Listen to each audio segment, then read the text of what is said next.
Ang buong pag-aakala ni David ay ligtas na siya at walang ebidensyang naiwan.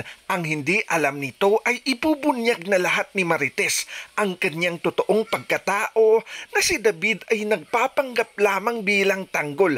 Ikinagulat ito ni Ramon nang malaman na peking tanggol pala ang kanyang nakasama ng matagal na panahon, kaya hindi ito magdadalawang isip na tapusin ang peking tanggol at isusunod niya ang ama nitong si Rigor. Samantala, makikiusap naman itong si Marites kay Ramon na huwag balaking pagigantihan itong si David, pero babaliwalain ito ni Ramon dahil hindi niya mapapatawad ang panluloko sa kanya ni David. Gagawin niya ang lahat upang itong si David ay maparusahan at mapagbayaran ang kanyang mga kasalanan. Subalit agad nga itong makakatakas si David at hihingi ng tulong sa kanyang amang si Rigor. Sasabihin nito na buhay si Ramon Montenegro at sasabihin nitong plano silang tapusin mag-ama. Sa tingin nyo, makakaligtas kaya si David sa kamay ni Ramon? Pakikinggan kaya ni Ramon itong si Marites